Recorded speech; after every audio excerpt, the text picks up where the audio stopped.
Le grand direct de l'actu avec Jean-Marc Morandini. Les associations familiales catholiques accusent un site spécialisé dans les rencontres extra-conjugales de promouvoir l'infidélité et de violer le code civil. Elles demandent donc à la justice de trancher. Avec nous pour en parler, l'invité de 10h45 sur Europe 1 qui est Jean-Marie Andrès. Bonjour. Bonjour. Merci d'être avec nous. Vous êtes président de l'association familiale catholique. C'est une affiche, des affiches qui sont diffusées en ce moment un peu partout dans toute la France qui vous mettent en colère. Qu'est-ce que vous reprochez à ces affiches et à ce site internet ?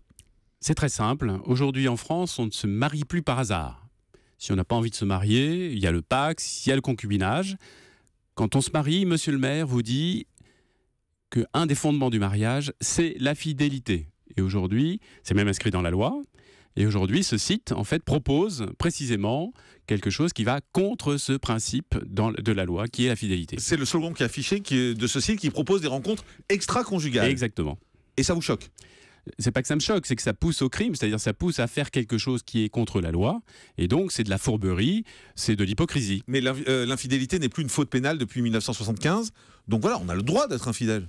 On a le droit, ça constitue quand même une cause de divorce pour faute. Donc aujourd'hui, vous avez quand même des conséquences légales de quelque chose qui est donc prévu comme étant fondamental pour le mariage. Mais vous pensez que c'est un couple qui va bien, c'est pas parce que le mec ou la nana va voir cette affiche qu'ils vont tout à coup devenir infidèles ?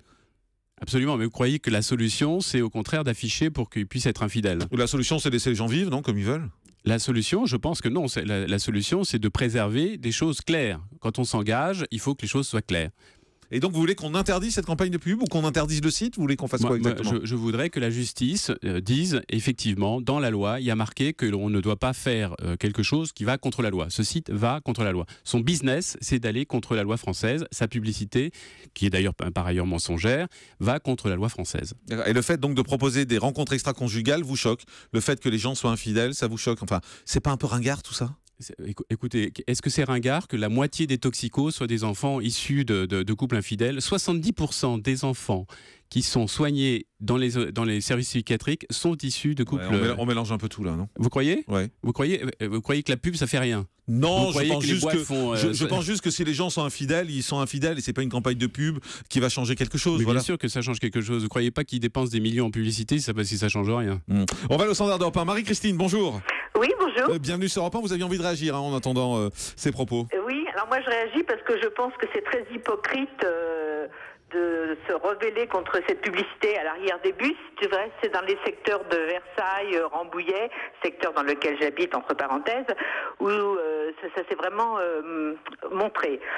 Moi, je pense que de toute façon, si l'on a envie de tromper son mari ou sa femme, c'est pas une affiche qui va pousser au crime ou qui va empêcher de passer à l'acte.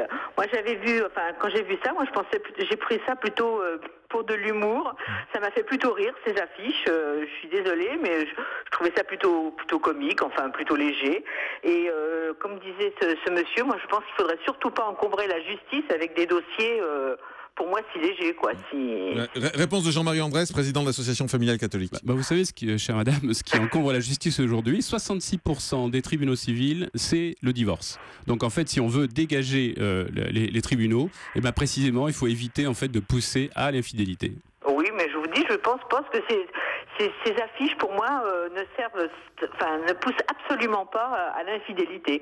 Je vous dis, si on a vraiment envie d'être infidèle à son conjoint, c'est pas une affiche qui va vous y pousser, c'est des tas d'autres choses qui vont faire que... Et vous croyez, chère madame, que l'on dépense, quand on est un site, des millions à faire de la pub parce que ça change rien ? Oui, moi je pense... ça va peut-être... Non, mais je pense que ça va attirer des gens qui sont déjà infidèles. Voilà, ça va faciliter simplement des gens qui sont déjà infidèles, mais ça va pas forcément pousser des gens fidèles à devenir infidèles. C'est là où est toute la différence finalement. Jean-Marc, je vous laisse responsable de votre analyse. Je le suis. Il y a pas de souci. Mais dans ce cas-là, pourquoi pas demander purement et simplement l'interdiction du site ? Mais ça fait partie de ce qu'on demande. Ah, vous voulez que le site soit interdit carrément ? Bien sûr. Vous avez un site illégal. La conclusion d'un tribunal, ça doit être l'interdiction. D'accord. Et si on enlève juste le mot extra-conjugal, en fait, si on dit juste site de rencontre, c'est un peu faux cul, quoi. Parce qu'ils vont enlever extra-conjugal, ils vont dire on a un site de rencontre et puis les gens mariés vont y aller. Et ça sera pareil. Parce que l'argument, c'est précisément pas de pousser à l'infidélité conjugale. Donc on change complètement la chose. Justement, on n'est plus dans l'hypocrisie, c'est-à-dire qu'on est juste un site de rencontre, alors que là, l'argument commercial, c'est précisément d'aller contre le fondement du mariage. Ce sont vos membres qui ont été choqués en voyant cette affiche? Ce sont vos adhérents qui ont été choqués? Absolument, ce sont nos adhérents. Mais vous disent quoi, vos adhérents? Eh ben, écoutez, hier, on a failli céder? Non, ils nous disent c'est scandaleux en fait de promouvoir justement ce qui est une hypocrisie. L'hypocrisie, c'est quoi? C'est d'aller devant monsieur le maire, dire oui, je suis d'accord pour m'engager à l'égard de l'autre sur la fidélité, et la première chose qu'on fait, c'est avoir des sites qui vous proposent d'enfreindre cet engagement. Et vous êtes senti tenté par cette affiche? Pas du tout. Donc vous voyez. Mais pour d'autres raisons. D'autres raisons, c'est que moi je passe mes journées à travailler à ce que précisément les couples approfondissent leur union au travers précisément de cette fidélité. Merci beaucoup Jean-Marie Andrès d'avoir été avec nous, président de l'association familiale catholique. Merci d'avoir été en direct avec nous.